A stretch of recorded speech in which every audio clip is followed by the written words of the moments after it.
You really think we're gonna get away with all this? I don't think I want to garden anymore.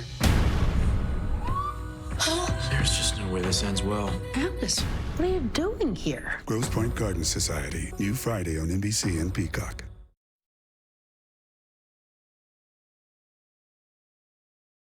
NBC4 News at 11. Now at 11, from humble roots on the south side of Chicago to the world stage, the incredible scene at the Vatican.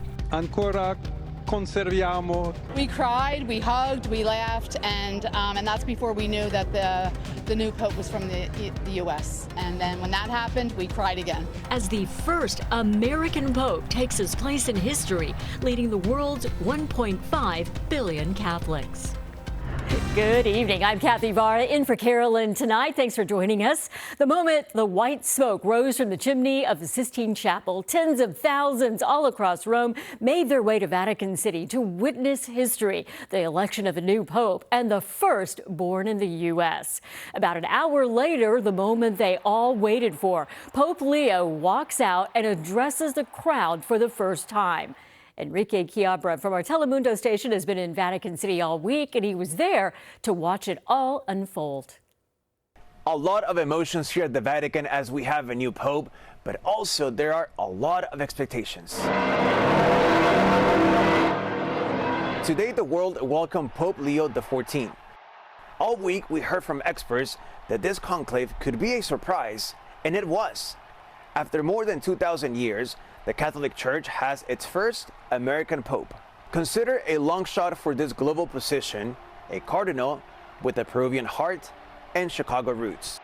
I said, oh my God, it's not only an American, it's a Chicago. And so it's very, very exciting. I'm just so hopeful. He's obviously very, very talented. He's very, very passionate about mission. He's very, very passionate, obviously, about social justice. Ever since Pope Francis died, the question has been, what direction would this new pope take? La pace sia con tutti voi.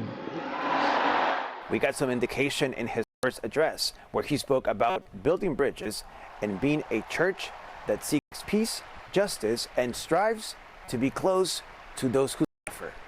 Yeah, I think he is someone very much in the mold of Pope Francis and shares Pope Francis's priorities. We know that he's been a great champion of migrants as a cardinal, and I think we'll see that continue as Pope. But he's also strongly endorsed Pope Francis's big project in the church called synodality, which is a big reform effort to make the Catholic Church's structures more inclusive and more welcoming. He smiles easily. I don't think he's going to have the same sort of charisma, the sort of roaring laughter that we often saw in Francis. But I think he'll be someone that is a pastor at his heart, and that will just exude kindness and goodness. And tomorrow, Friday, Pope Leo XIV will be in charge of a mass with all the cardinals in the Sistine Chapel. Reporting in Vatican City, Enrique Chiabra, NBC4 News. And it has happened for the first time in the nearly 2,000-year history of the church, the selection of Chicago-born Cardinal Robert Francis Prevost, defying a widely held assumption that an American could never be pope. Cardinal electors worked with surprising speed and focus in the second day of the conclave. But the question is, who is Leo XIV, the new leader of Catholics all around the world? NBC4's Robert Kovacic filling in some of the blanks. Robert? Kathy, first of all, tonight the United States embracing its first pope. This is the Empire State Building in New York City. You can see it is aglow with the primary papal colors of yellow and gold. St. Patrick's Cathedral in Manhattan celebrating a special mass nearby. The priest delivering a sermon talking about the new responsibility of American Catholics and the joy and the unity that comes with the naming of the first North American pope.